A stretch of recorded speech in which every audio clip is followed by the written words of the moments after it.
Welcome to the Soccer Geeks podcast, hosted by Jason Barbato. Hey everybody, welcome to the Soccer Geeks podcast. I'm your host, Jason Barbato. Not with me today is my show's producer, Marissa Callie. So yes, I'm flying solo, but let me tell you, it's for an incredibly wonderful reason. Today is the Find Me, Adopt Me day for Marissa. She's adding to her household by +1 puppers, a really cute guy by the name of Gunnar Winston, which, of course, Marissa is a massive Arsenal fan, so it only makes sense that her pupper's name is Gunnar to join her household with her and her husband, Mike, and their other pup, Lupe, who is like the coolest dog on the freaking planet. So, Marissa, congratulations. I know that it was a long drive back to Tennessee. I also know that your puppers is not really roadworthy right now, so what a mess to clean up. However, I'm super happy to eventually see your puppers on camera and to see all his little adventures. And if anybody ever wants to know about Marissa, you can always find her on Instagram and or Twitter, where she's incredibly active and has accounts for both her dogs as well. So Marissa, congratulations on the addition of your household. However, we've got a podcast to record today. And let me tell you guys, we have a really, really wonderful guest today. We're going to be speaking with Maggie Bell. Maggie, wonderful, fantastic youth player, great college player as well. Also played a little bit abroad.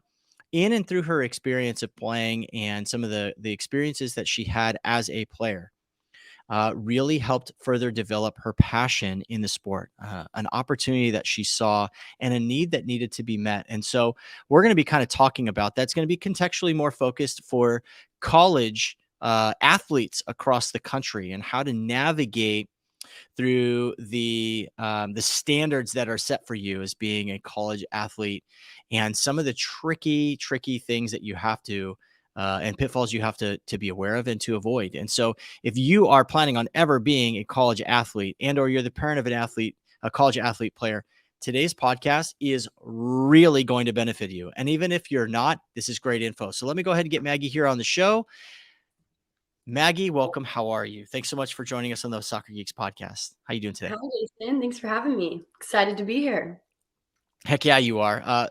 Maggie, it's a joy. You're always just over the top beaming with joy every time we've had an opportunity just to kind of talk. Your smile and your presence is so infectious, and I really enjoy so far the conversation that we've had. And so I'm really looking forward to you sharing about your playing days and then how that's leading to your non-playing passion to continue to have a really positive effect on the game, which we love on our show. So thanks so much for sharing today. Yeah, I'm, like I said, excited to be here. And it's, there's been bumps in the road, but everything in my past playing career has led me to be able to continue to be involved in the sport. Off the Absolutely. field. So Yeah. We are always a culmination of all of our experiences, our successes and our failures. And so when we look at through our life through that kind of that mindset, we don't see just the good things that happen to us to produce great things, but the bad things that we push through help us too. And so that's always great contextually as we're thinking about that. So Maggie, fun fact, by the way, Maggie, you're not only one of 5, but you're also a triplet set, which is pretty rare. I would say. And I would say my Rare. parents say it's awesome now. At the time, I don't know if my dad would have Your thought that. poor parents. Your poor parents. Yeah, I imagine going from like a sedan to like an 18-passenger van was probably a pretty big. Yeah, we had What's a the bit? What? Tahoe. You had a Tahoe. Okay, 3 Yep. rows. Yeah, I get Yes. that. I get that. I totally understand that. So, your poor dad. Does your dad have as much gray hair as I do at my age, or no hair, or less? Less hair, I would say. Sorry, Completely Dad. understand it. No, it's okay. Yeah. God bless him. I completely understand like that to be the case. So for all the dads out there, hey, we're with you. Maggie, can you share with us, we want to broad brush kind of your playing career kind of growing up and what your experiences were like. So if you don't mind sharing for us, talk to us a little bit about, playing as one of 5 in a large family, kind of what that pathway looked like for you, let's say kind of pre-academy level, kind of like at the youth level, like tell us a little bit about your relationship with the game. Yeah, so it really started when I was probably 3 or 4 years old, like most players these days. We had a lot of kids in our family, and so my parents got us into sports right away. We all Keep them started busy. Yeah, they needed us to have some place Sure. to get our energy out. Yeah. Organized all the carpools, and then we're like, okay, we're good. So we all pretty much started in soccer at some point. That was, it's a lot of people's first sport typically. It was mine and my siblings as well. We played like 1 year of co-ed when I was 4, I think, with my brother and my sister, my triplet siblings. And then after that, we were going to go try out for the select team. That wasn't co-ed anymore. And there was something with another parent where my dad, the parent who was going to be the coach, said like, "Oh yeah, we'll see if your girls can make the team." And my dad was like, "Heck no! Like, I'm gonna have them go try out for the local comp team," which was what ended up being my club for 10 years, Placer Okay. United. Okay. And all my other siblings stopped playing soccer pretty quick, but I just had fallen in love with the game and didn't give it up, and still have this crazy love for it. So Sure. yeah, it So was of your siblings, you were the only one to continue playing soccer? yes, yeah. Wow. Okay. My older brother played soccer through high school, but not at like a super high level. Everyone else stopped pretty early on and pursued other sports. We all Okay. we all were big sport people still, but I Big don't. sports, but you were the one playing soccer. Okay, great. So, and another thing that I find just so fascinating, and this is rapidly changing in the landscape of soccer today, is having somebody play at a club for 10 years. Yeah, Now, now I don't know necessarily how things are up in Placerville, right, in upper central California or whatever it will, yeah, but I imagine there. What's that? right outside of Sacramento. Yeah, I imagine there's more than a handful of clubs in the area, and there's a lot of, exchanging and going here for a year or this coach for 2 years. So, tell me a little bit about the benefits of staying at a club for 10 years. Looking back, I would say it's probably one of the most formative non-decision decisions I've ever made. Okay. It wasn't really up to me at the time, Okay. partially because being one of 5 kids. Like, I had teammates who, would leave the team, and throughout the 10 years, because I started playing when I was 8 with them, would either, yeah, go to the other local club, or would, drive down to the Bay Area and partake in one of those programs because Yeah. they had exposure eventually to like ECNL Academy. And now I think Placer, I think I still get their emails. I think they're now ECNL or Academy, Okay. or DA. Well, Like, back they've then been that was things DA, now. right? You're like, that's kinda your era, right? Of kinda coming That was into ECNL was my era, really, still. the first Okay. round of it. The first round of EC And now. Okay. Okay. we were not ECNL, our other local club was, and that took a lot of people away, and yeah, like, I think, of course, there's draw to be like, "Okay, if you wanna play in college or whatever, like, you need to do these things." My Yeah. parents were always supportive of me because I was pretty good at soccer at the time, but Mhm. I mean, I remember them giving us the talk in 8th grade, the summer before freshman year. Our coaches were like, "Okay, if you wanna play in college, start making a list of 20 schools, start emailing coaches." And my Wow. dad was like, "Are you crazy? They're in 8th grade." And then I was, one of the first people committed on my team, Wow, okay. less than halfway through sophomore year. So, Okay. um, Yeah, now yeah. that's I mean, so tell me a little bit about, for our audience that doesn't really know, like, hi, cat's out of the bag, like, Maggie went to go and play at Cal Berkeley, right? One of the prominent programs in the country, especially on the West Coast, but across the country as well. So Maggie, like, that's a huge deal to go from a non-ECNL club to being able to, like, kind of figure out as a sophomore, like, have that commit, which is that's pretty flippin' early, Maggie. Like, that's pretty Yeah. wild, right? That doesn't happen often. Did you play for your high school team? I mean, kind of where was the rubber meeting the road for you as a player where that really got connected on the college scene? Yeah, so, again, I was doing pretty well, 8th grade, freshman year. I just, played soccer and people told me Sure. I was good at it. So, um, I started going to ID camps, freshman year, and then, I got noticed at Surf Cup by a couple big teams, started getting asked for visits, a couple back east, and then so both my parents went to Cal, so it was always a dream school, for Sure. me.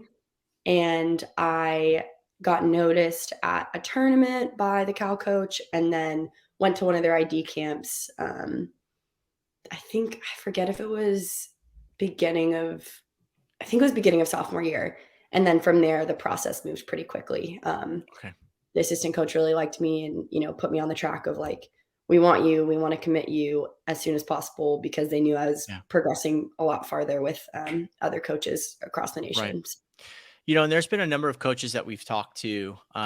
Some of them are NDOCs, right, that are part of ECNL programs or GA programs, or even non GA or ECNL programs.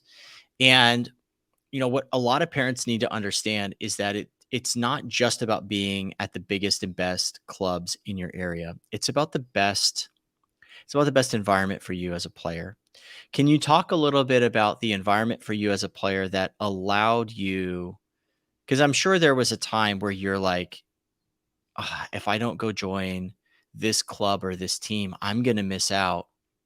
But can you talk a little bit about the decision to kind of blossom where you're planted and to flourish there, and to still grow in an environment that is not, quote unquote, the best team in the area? Yeah, I'm so glad you circled back to this because it was on my mind. Yeah. Yeah. So again, I literally started when I was 8 years old at Placer, and then throughout, like, it was a small club, like a small town, like everyone kind of knew who I was. You kind of know everyone throughout. I was such a dedicated person to a point where I don't understand why at 13 years old I felt I had to go practice with the boys, but I Yeah. did. Okay. And so like all the guys coaches knew me. My director of coaching, Ron Benjamin, he became the director of coaching the same year I joined Placer. So he like had just started with the club, and then I became whatever. I stayed with it for 10 years. So Yeah. even when I had other coaches that would come in and coach me, like it was such an environment where I could email him, be like, "Hey, can I do a one-on-one session with you and work on, technique for this like specific ball I'm trying to learn to hit," or whatever. Like if I was like, "Hey, like, do you have any boys teams I could practice with? Like, I want to get like my speed of play up a little bit." It was always such an environment where the coach would, you go in and you're playing with the boys 2 years younger than them, and it's a Yeah. little awkward, but the coaches would all be like, "Hey, like Maggie's here, like, she's trying to go play in college or go play professionally, like, treat her like one of you." And then I would get to get those extra trainings. And so Yeah. for me, having that environment that was just so welcoming and so much about development. And that's one thing that Placer has always been known for, that I just happen to live 15 minutes away from where we trained. But Right. like their club is a team that the club develops players. Their club is not looking to win every game when they're in the youth teams. Like it's not kick and Right. run. It's definitely like learn how to play good soccer. And that's what Right. they were most proud of. Incredibly rare, incredibly rare. It But is. DOCs who are listening to this, and coaches as well, and academy directors and things like that, need to kind of take note that, to be quite honest, it's usually the parents that are emailing asking for those opportunities of players. What kind of empowered you to just kind of take your career and your pathway, kind of to take that kind of on you, instead of going like, "Hey, mom and dad, can you ask?" Because I know plenty of players. I've done it as a dad of my own girls, right? Of like, I feel like I have to be their advocate. But what in the environment there helped you feel empowered to be your own advocate for growth in the game? It's a good question. I think probably half of it has to do with the environment. Half of it has to do with the fact that I was one of 5 kids and my parents were happy I liked soccer and kind of had Sure, a hands-off approach from there. sure. Um, And so I would also, I think part of Placer was like so much of it. Yes, there were, parents who were the classic helicopter parents who would try and get really involved, but they had like a fair amount of meetings with coach or with keep saying coaches, with parents like, "Hey, this is your kid's sport. If they want to do something, like let them ask." And it wasn't like other girls on my team were looking to train with boys, but I've always been such a curious person. And like before college, that was something that I always got good feedback about on my player evals was, the desire to learn is always there. I was always looking to improve, always looking for ways to get better. And so I think at Yeah, a certain extent, my coaches were like, "Okay, well, we'll just keep giving you that because that's what you keep yeah, asking for." So I right, think it was just a perfect storm of the situation, who I was as a person. yeah, And yeah, it really just and gave it me such an appreciation for the game. yeah. Now, what did you feel being able to have those opportunities, being able to play a year up or being able to play with boys and for parents that kind of don't have a lot of reference point there, typically around that 12 and 13-year-old age, girls grow really fast.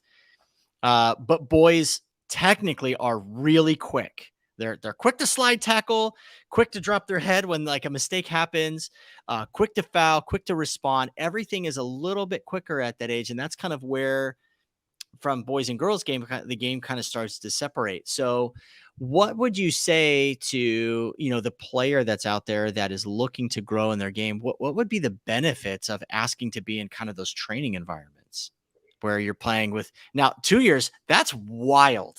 Like that is like, as a dad, I'd be a little afraid of your ACLs or getting slide tackled or whatever it is, or just basically standing there like you're just, stuck in the center divider watching traffic fly by you at 100 miles an hour. Like how did you find a rhythm in that chaos?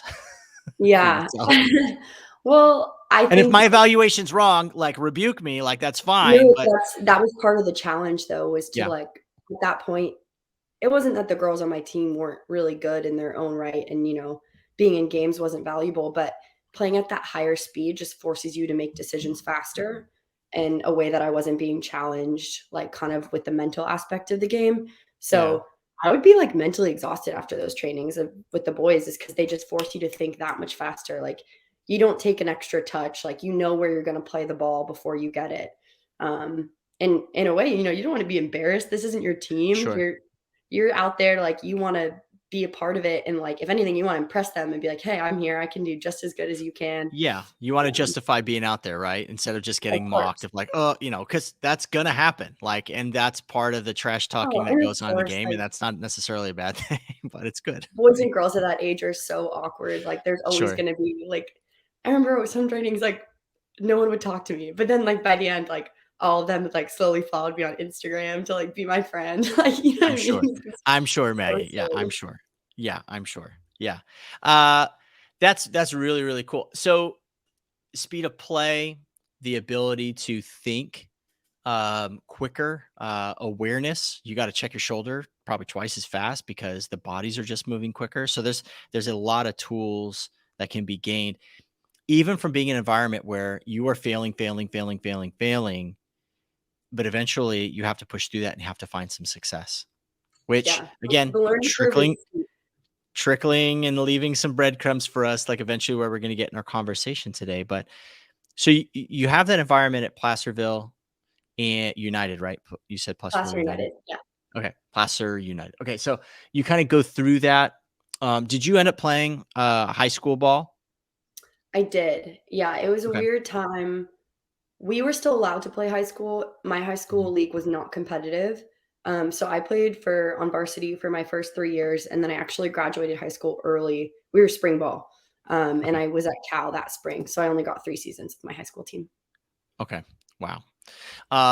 Just such a little overachiever for crying out loud. That's super awesome. So you end up kind of going up, obviously not like you said, not a very competitive high school environment by the school that you guys were in, and then you guys go and you end up going to Cal.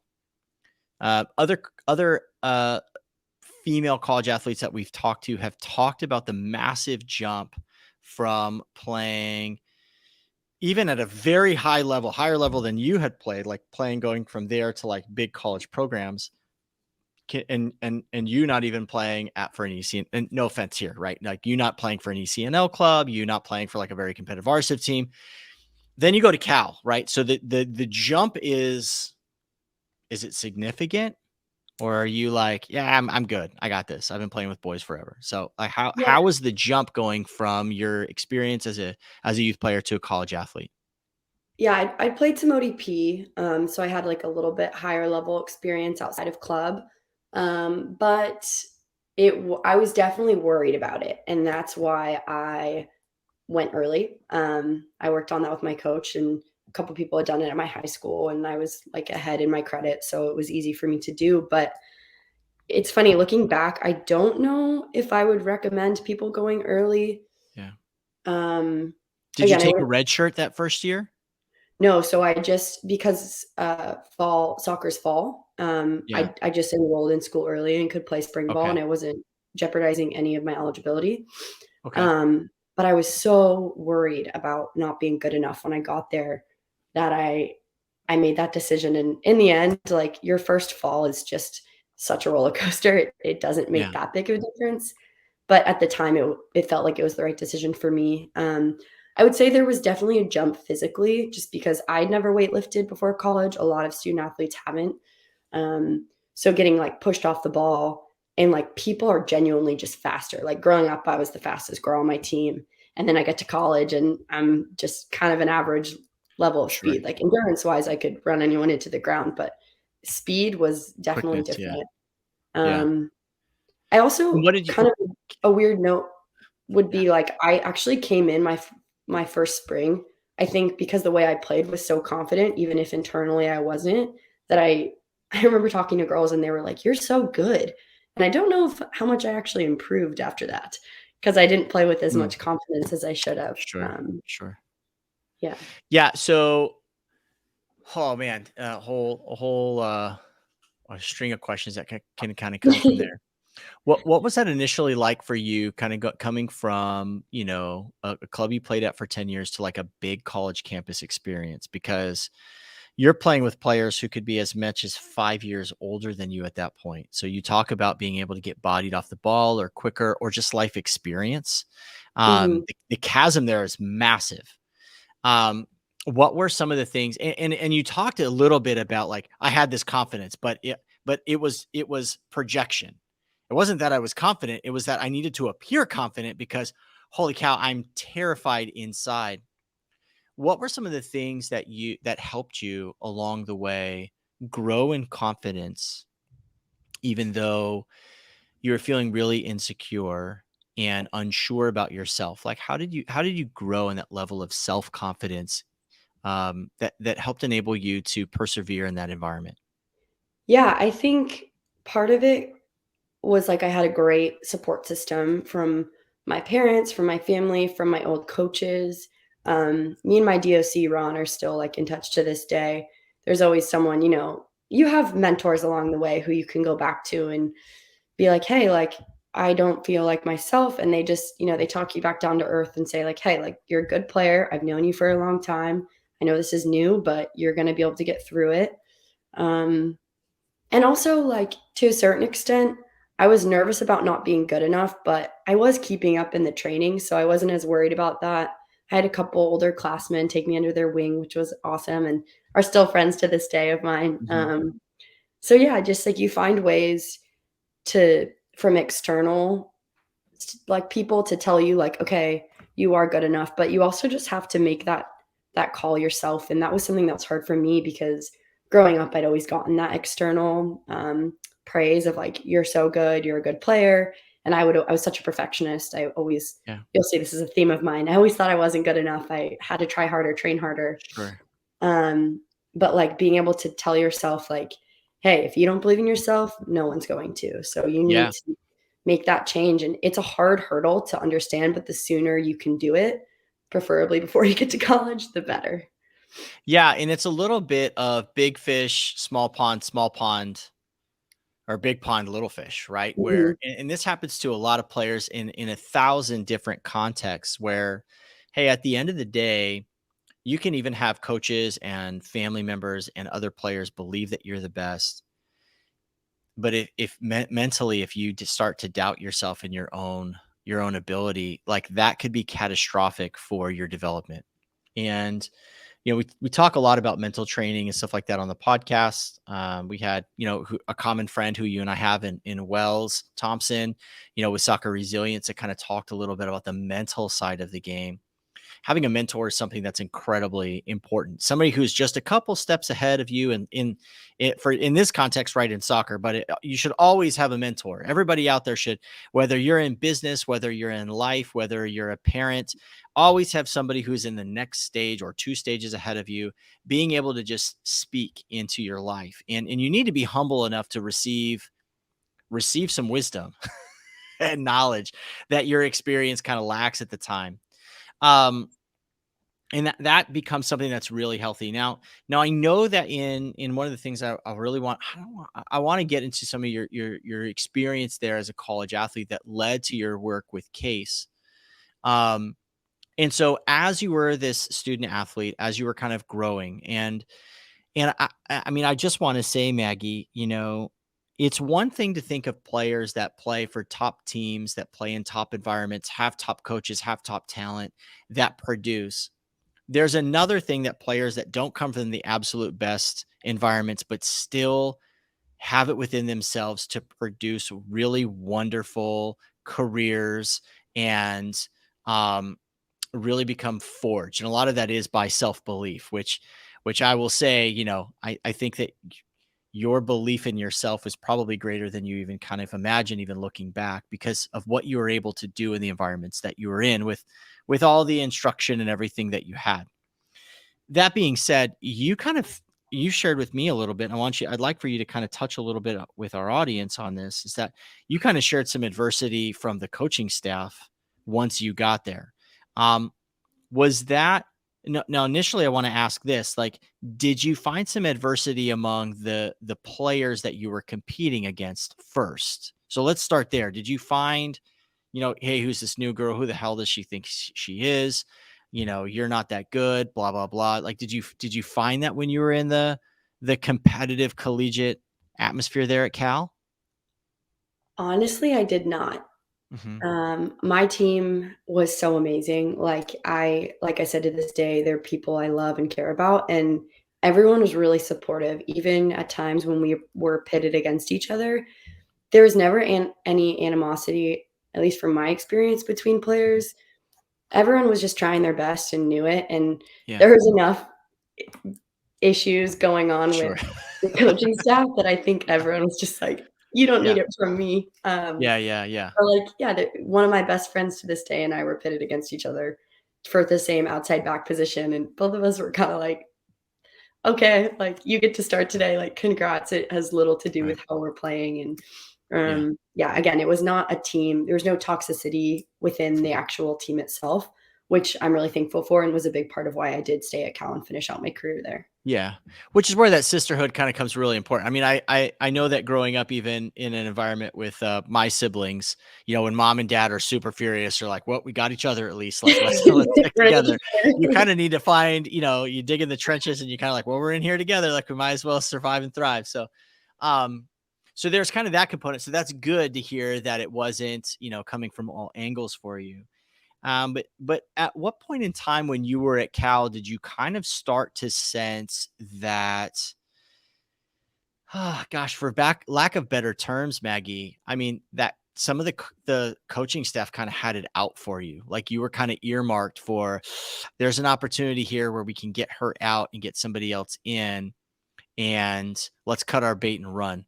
How early into your playing career collegiately did you kind of were you made aware that this was kind of starting to become an issue here? Yeah. So freshman year was relatively clean from that, I would say. Um, our coach had a special way of, making sure that you felt you weren't doing quite good enough, so you were always working harder. I assume that was Sure. the intent behind it. By the end of freshman year, there was one particularly bad meeting. It was after a spring game, in which I don't know, after a game, we lost like 4-0 to Santa Clara, and I was upset. And I had talked to a teammate, and I was like, oh, I'm just frustrated. Like, no one seemed like they cared. Like, I don't know if this is like the right type of environment if like we're losing like that and no one cares. And then word got back to my coach, and he had, a meeting in which he screamed at me that he would sign my transfer papers tomorrow, and how dare I do something like that. And I was all caught off guard because I'd never seen this side of him before. And I was like, wait, I don't understand. Like, I was just blowing off steam with a teammate after a game. Like, this isn't me talking about really, you know, Yeah. seriously considering leaving. But that was kind of my first indication that like the person I was dealing with was not all, sunshine and roses. Sure. Beyond, again, he was someone who was very intense, and he would have days where, the assistant coaches would come in and be like, walk on eggshells today. Like, he's in a mood. Yeah. So for me personally, I didn't really have that start until like the end of freshman year. I played a lot freshman year, played in almost every game. Sophomore year, I started a fair amount of games, but at that point it was already it was like he knew I was going to be the starting outside back junior year. So he was giving me like, it was like he didn't necessarily love me as a person, but was willing to endure me I don't know why. I guess I really rubbed him the wrong way. Part of it was I think, curiosity. I ask a lot of questions, and I never mean that in the wrong way, but if someone who, is I'm married to somebody who says the same thing. I just ask a lot of questions. I'm not trying to offend you. Like, I just really want to know. So I would ask, if a I drill, I'm understand like, his which personality. group do you want us to play it to? Because he was that particular and upper How class. dare you question my authority? Yeah. They're like, don't ask that. Like, do it. And then if you do it wrong, apologize. So yeah, that didn't really start until beginning of sophomore year. I could tell I wasn't his favorite person. And then beginning of junior year, it really flipped for me. And what does that mean? It really flipped for you? Like, you were tolerated, and it was kind of like a mutual understanding of like, well, obviously you're going to be starting, but now things kind of start to really rub. Yeah. And so I'd come again, in. you've shared that you've talked about this on other podcasts, and I don't want to beat a dead horse. I also don't want to bring up trauma, that we have to for you to talk ad nauseum. So I say that contextually, even for our audience, when you're sharing experiences that you've had and stuff like that too. So I don't want to poke and prod too terribly much, but I ask just for the sake of like your own, your understanding of the situation and kind of reflection upon it. Enduring an environment that is like caustic and abusive and toxic, and not quitting, because there's probably countless stories of players who have just walked out of environments like that At and my not school had, specifically, there's lots.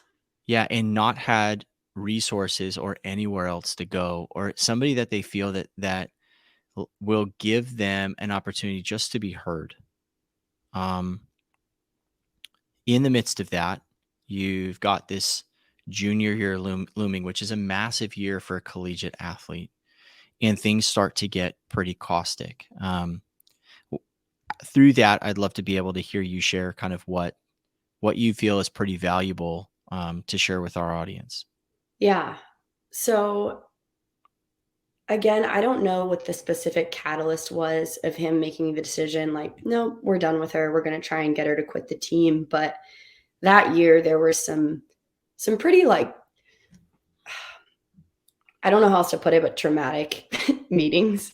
There were always the one-on-one meetings where I would walk out crying. I mean, most people would walk out crying from his office, but things he would say that were just not okay to say to any person, much less, a really perfectionist 20-year-old who wanted, and then, like, even though I could tell he didn't like me, like, I continued to try and play his game. I asked, like, what is it you want me to do? Let's do extra training, extra film. Like, what do you need from me? Like, because I did respect him. Like, I had no reason other than the environment I had been in. I guess that's a reason to not respect someone. But regardless, I was still, since I was 8 years old, I was trained to respect your coach and be coachable and do what you could to play. And so I would have these meetings where he would just basically equate missing a pass to being a bad person. So if you passed a ball to the wrong person, then you actually were doing it because you didn't trust him and you didn't trust the system. And therefore it was a reflection on you being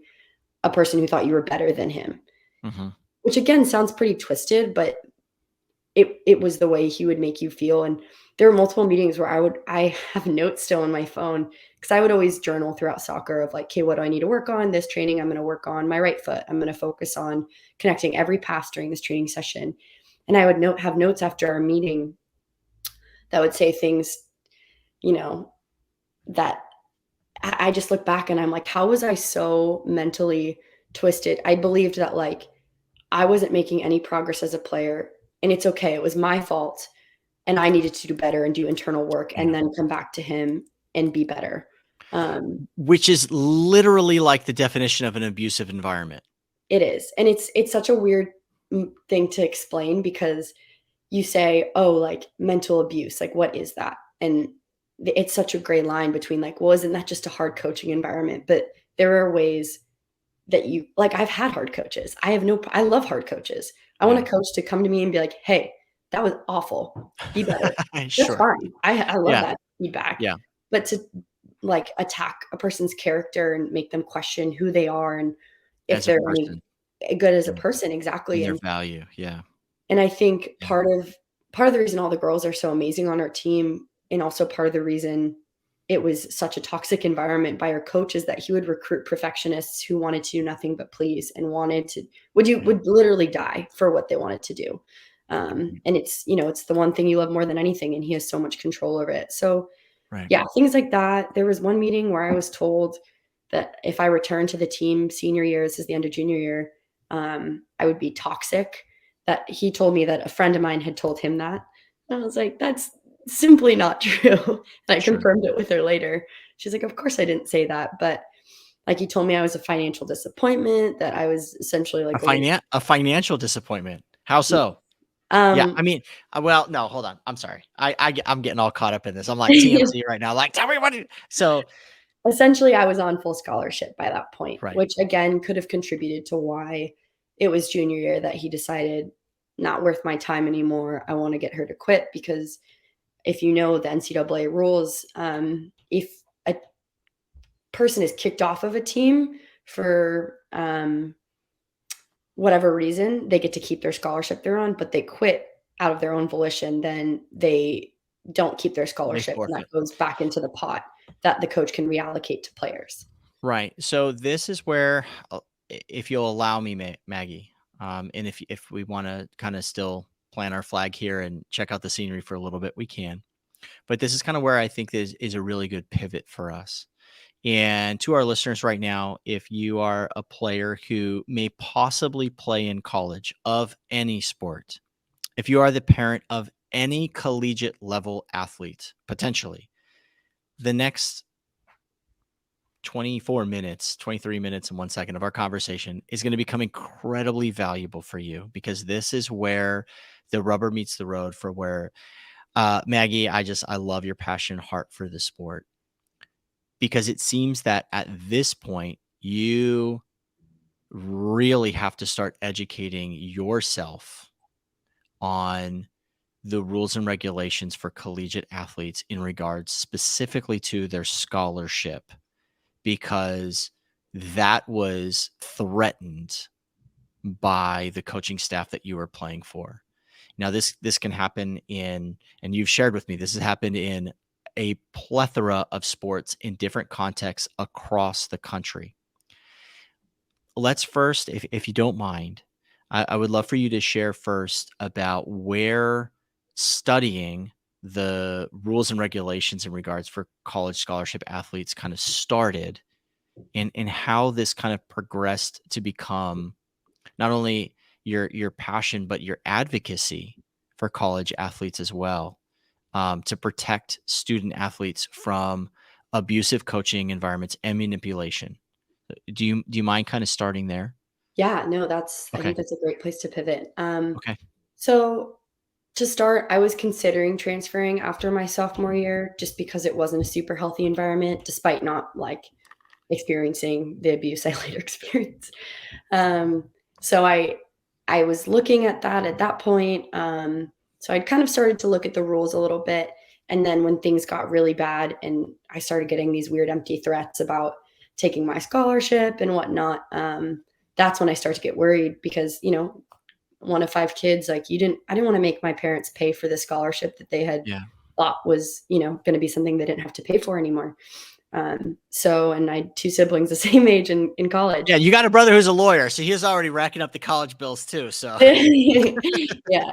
yeah, So my brother, who's a lawyer, my older yeah, brother, Connor, who like had always kind of shared my love for soccer specifically, yeah, and was like, the classic older brother who I turned to. I was like, what do I do? Is he going to take yeah. my scholarship? I'm going to get kicked off this team. I don't know what to do. And so he happened to be interning with or working for the NCAA compliance department at UCLA, because he loves sports. And so he was familiar with that type of information, and as a law student and then eventually attorney, was able to advise me on what my rights were as a student. And I remember just being enlightened, like, oh, I'm chilling as long as I follow all the rules and I don't do anything that can get me kicked off this team. Like, they can't take my scholarship. I just have to show Right. up. And of course I still loved soccer, and that's why I wanted to get through it as well, was to continue to play. And my parents never put pressure on me to keep it, but part of it was like, I didn't want to make them pay for it. And I also was like, I earned this. Like, this is Yeah. nothing to do, What a you know. great perspective, Maggie. Really. That's a godsend to be able to have kind of that perspective in that moment. Yeah. That's it's kind of rare because like you said, you had other teammates that were just like, it's not worth it. Yeah. Yeah. And it goes back to your, your belief in yourself as well. Yeah. Right. That you talked It was also, just to jump back to like the playing part of it, kind of a pivotal moment of when I found that confidence in myself, because I almost feel like I'd hit rock bottom with like, about. I was getting, that sounds so dramatic, but I had gotten so much like critique about myself that I'd like kind of turned a corner, that like, this, you know what, if I don't believe in myself now, I'm never going to. So Right. like, I'm just going to play for myself. And I felt like my soccer even got a lot better because I wasn't Yeah. constantly overthinking every little decision I made on the field. Mm. So yeah, I basically at that point was like, all right, I'm going to get through it. And I have my teammates. They were all very supportive of me, little things. And like, people would text me after practice, like, hey, you killed it today. I know you're not going to get that from the coaches, but Yeah. we see you, you're doing amazing. So it did feel like it was still a team. There was just this really one obstacle in my way. So yeah, that was kind of like a pivotal moment, but I truly forget your first question. Yeah, I'm not gonna lie. I probably forget my question as well. I have like a immediate memory. 30 seconds later, it goes. No, it was the bigger thing of like what helped kind of give birth to what becomes CASE, Ah, right? So, yes. what were the lessons that you started learning again to go from believing in yourself and having to?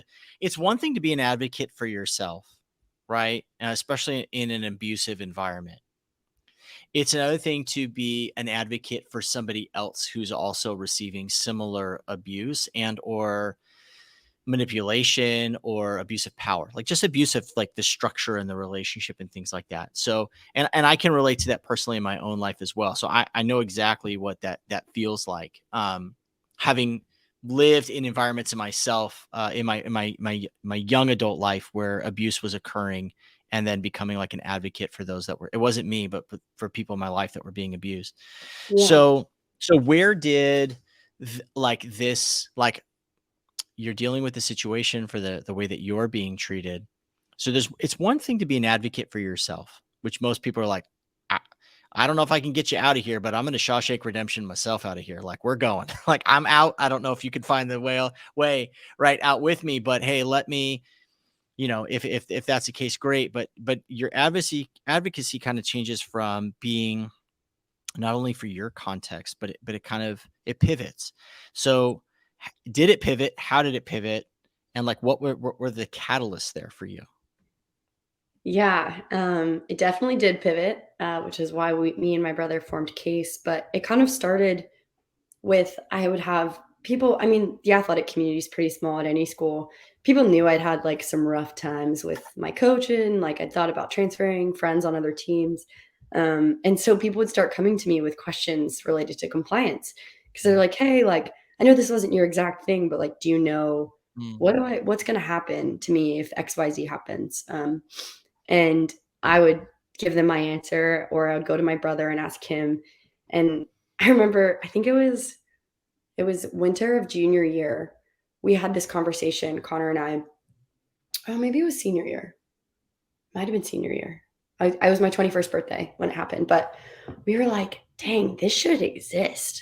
Why does this not exist? Like, where do student athletes go when they have issues? Like, I clearly had issues, and there was nowhere for me to go. Like, we couldn't go to right. compliance because that was a direct line to like letting your coach know Yeah. what was happening. Yeah. Might as well as go to HR. Yeah.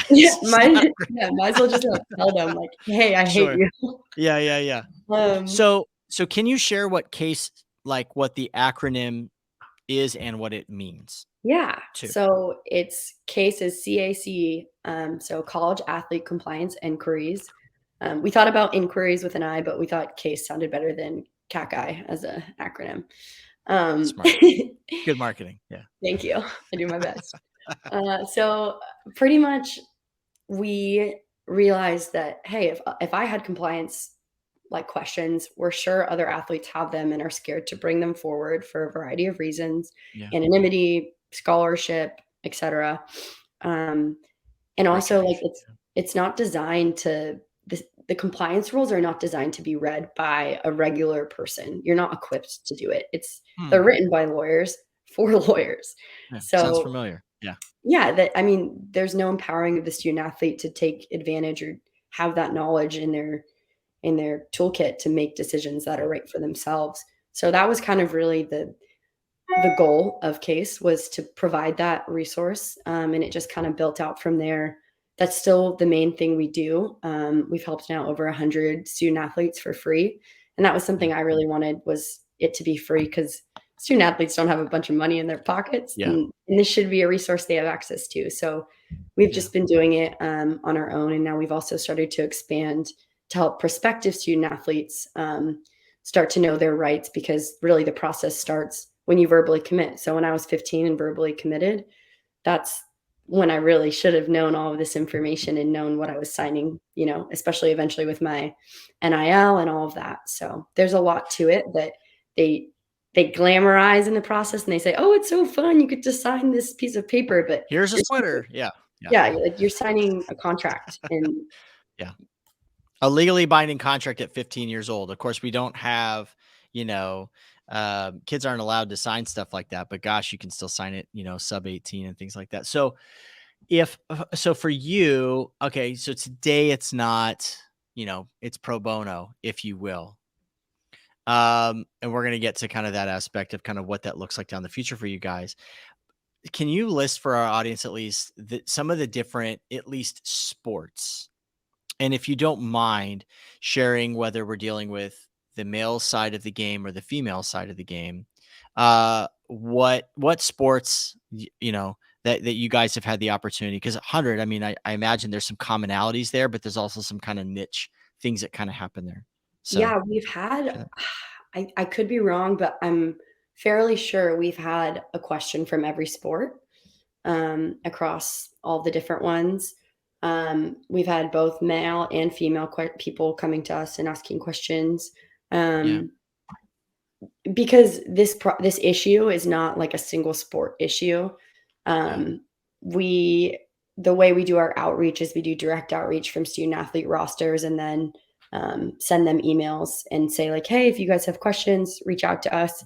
It's a lot of transfer questions because that has so many rules and you don't want to trigger certain processes to start happening if you give your school, for example, if you give them notice that you want to transfer, you're actually like if you give official notice, you're giving up your scholarship for the following semester. So there's a lot you need to consider before you actually make decisions. right, Again, this isn't always common knowledge. So right, our goal is just to let people know that. And then we have a lot of coaching relationship issues, toxic team issues, COVID-19 eligibility questions, and just things you might not want to bring forward to your coach or to your school, even if you have a really positive relationship with them.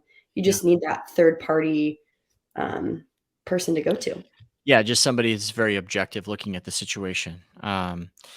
And I imagine that this is every conference, every college playing conference in the country. This is dealing with NCAA, Division II, Division III. So you're probably dealing with the broad scope of all of college sports, correct? We are. Yeah, I would say majority of our questions come from D1 players because a lot of that there's more hoops to jump through in terms of transferring, and that's where we've done the majority of our outreach. But we have helped someone from NAIA, D3, D1, and D2. Yeah. And I think that's really important for athletes to know that like a lot of these things, even though the scholarship money is a lot smaller at say a D3 school, it's also, Maggie, I love what you said earlier. Like I earned this opportunity. It wasn't just handed to me, but I actually deserved it. That's why they gave it to me. And embracing that and knowing that like that's also the commitment that they made and that Exactly. they've got to follow through on that too. Um, what would you say, in thinking about CACE where you're like, yeah, hey, we're pro bono. This is great. We're working for free forever. If you were I mean, what's the trajectory there for your organization? I mean, is it that, hey, we can use this podcast to try to get more people who are interested in law to start coming alongside more student athletes for protections? Is it that, hey, we've got to find a way to where colleges need to have every single college campus needs to have someone who's compliance that's an advocate for student athletes? What's the vision here? What are we trying to build? Yeah, Connor and I have talked a lot about this. I think number one, we would love to be able to make this our full-time thing because both of us do it on the side in our free time Yeah. purely because it brings us joy to know that we're helping others. Yeah. But we would love to, we're looking to make it something we can make sustainable and put our full time into through like donors and different partnerships with Yeah. different organizations. So I don't see a point where we're going to charge student athletes for their advice. Sure. In our Have you other, on the full like 501c3 route? Is it like a total nonprofit? Like, okay. yep, absolutely certified, all of that. Which is cool. We have a board, we have our board meetings, Yeah. we're official. Yeah. But we would like to make it to a point where, I mean, dream would be someone like the NCAA, funding it, making it something that like they Sure. recognize within their community. They have a huge problem that needs to be addressed, Yeah. and we're willing to help them. And like, we're there, we're literally already created. So like by doing Yeah. this, they would lose nothing. And they would also be helping people that are, part of their organization, whether they created the problem or not. But you also realize that an organization like NCAA doesn't really want to bring on opportunities that's going to shed light to some of the things that they sweep under the rug due That is true. to oversight negligence every day. Yeah, I'm not a massive proponent. I don't want to get myself in trouble in future conversations I may have, but I might not be a future proponent of a lot of things that happen on the NCAA level. That's just me absolutely. personally. So, I slice agree. liken it I to the do Empire think in Star Wars. So, it is, but it's also like, for better or worse, they are in a position of yeah, power. And like at this point, they've been receiving a lot of negative press for yeah, good reason, yeah. and like if they're looking to make a change, we're here. And like, sure, we'd love your money. I love it. Also, Yeah, like in terms of brands that work with student athletes, both, with the new NL or NIL. yeah. I get those acronyms always confused in my head, That's but okay.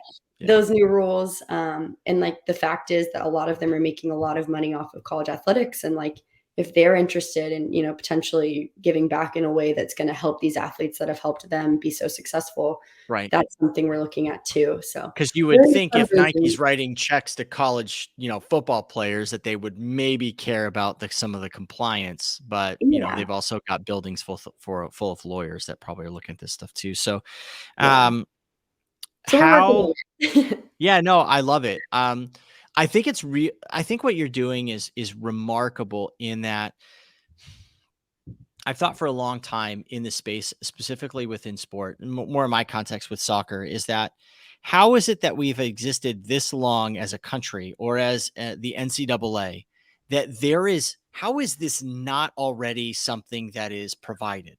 Like, how is that? Who has been thinking and who has been like sleeping at the helm that these things aren't already being talked about, addressed, approached, cared for, and stewarded? How is it flipping possible? Not like the Taylor Twellman, like, what are we doing? Like, what are we doing here that like college athletes don't actually have an advocate that is like not the school, but somebody who is there to help them to make sure that they're cared for in an environment where it could be incredibly abusive and toxic. And this is not just soccer. I mean, my goodness, look at gymnastics and everything that whole in sport has gone through in the last 10 years. It's golf. It's baseball. It's everything else under the sun. How is this not possible? Which is why I want to give such a platform to what you and your brother Connor are building, Maggie. And I hope that if the NCAA does get involved, you find a way to create your documents there in your 501c3 that neither of you can get voted off the board, because we know how these things work out. So, how can people get involved in what you're doing today? Like, how can people support what you're doing? How can people shed light to the positive work that you're doing? And it's not always abusive. Like, let's be like, this is not always, it's just like, hey, That like happened to be the catalyst for me for why we started it and why I became so aware of yeah, what was it's not happening. always like the No, coaches, and Hitler, like, absolutely is not not. the And a word. lot of Yeah, it's people just have the great person. experiences, but I think Yeah, that's even just as important. Even if you're having a great experience, you still should have access to this knowledge and this yeah, information. Like, it shouldn't be only when you're in such a position where you're considering leaving or right.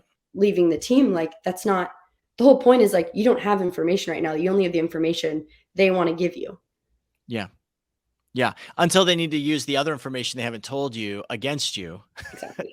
Right? So information should equal empowerment. Like, the more information you have, it should help you to make empowered decisions about your playing career and your options within that playing career. And that's why it's really, Yeah. really valuable that student athletes understand what their options are.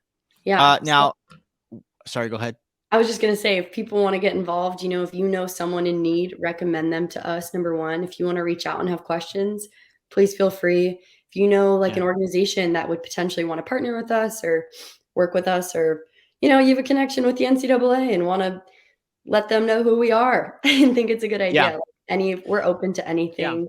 And I almost wonder, I know at a lot of youth clubs, there's kind of like a liaison within the club that is kind of in charge of facilitating a lot of the collegiate conversations for players, and kind of the marketing of players and getting players kind of signing letters to commit. And I almost wonder, even at the youth level, if this is something that whoever is at your youth club that is in charge of kind of overseeing some of these conversations, your organization is really valuable for them to make sure that early on they're having that information before they even sign a letter of intent, correct?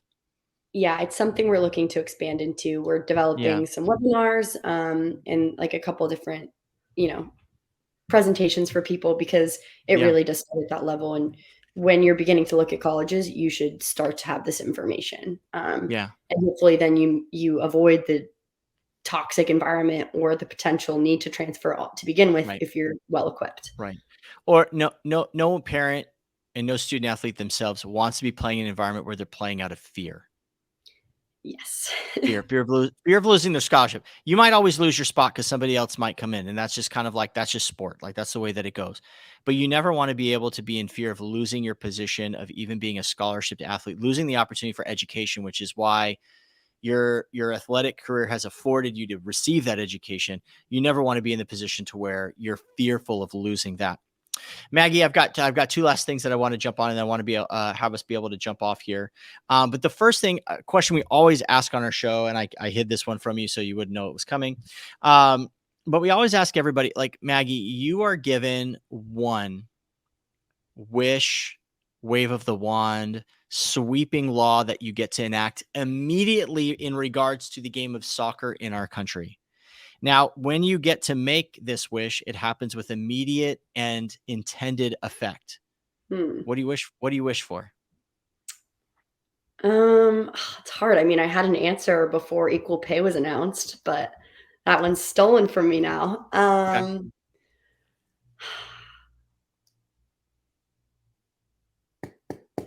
I think it would be, and this is not really a law that can be enacted, but my wish would be that people, no matter where they come from, what club they come from, are all given equal opportunity to prove themselves. Because I think sadly there are still a lot of political games played in soccer, Yeah. which is Yeah. a great way Soccer Geeks is getting involved by You know, helping to even that playing field a little bit. I'm But just saying. Yeah. yeah, like, I just think it's, being able to have a chance. If you're like a little kid with a dream, you can do it. Like, I did it and I had bumps along the way, but it still made me who I am and given me all the opportunity in the world. Like, it's given me a passion. It's took me to Cal, which was a great school. So I think, yeah, just finding a way in the world. I don't know what the answer is. Maybe it's Soccer Geeks. Maybe it's a combination of things, but to make sure everyone has a chance to play if they want to. Yeah. Yeah. I'm a big fan of that personally. I'm a big fan of Soccer Geeks, kind of what we're trying to do in the conversations we're trying to have and the app we're trying to build and the opportunity we're trying to give to players across the country from every background and every, I want the kid in the inner city to have the same opportunity as the kids in the suburbs. And that doesn't mean that the kids in the suburbs can't be as good as the kids in the inner city. I think that now we've kind of tipped the scales like this, like there's no value there, but there is. It doesn't matter where you come from. Can you ball or what? So, Maggie, thank you so much for your time that you spent on the show with us today. If people wanted to get connected with you and your organization, how, other than the 15-year-old boys that are always trying to follow you on Instagram, how do people get connected with CACE and what you guys are building? Yeah, so we have a website, caseanswers.com. You can also email me or my brother and co-founder Connor. Connor at caseanswers.com, Maggie at caseanswers.com.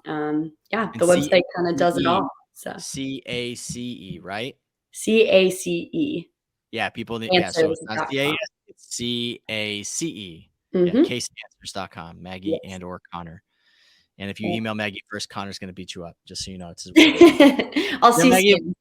Yeah, fair enough. Again, thank you so much, not only for sharing your story that you've shared with us today, but what I think people need to also kind of absorb a little bit from the conversation is that it's not just the challenges that we face that help define us, but it's the pressure that produces that diamond that we take forward to make the world a better place, better than we found it. And so I just want to applaud you and say thank you so much from all of everything that we're trying to create at Soccer Geeks here, but also from me personally. Just thank you so much for what you're trying to do to make the experience better for college athletes across the country. I applaud you. We support you in any way that we can support you now and in the future. You just let us know. So thank you so much for your contribution today. Well, thank you. And thanks for the opportunity. And I'm looking forward to, staying in touch with Soccer Geeks.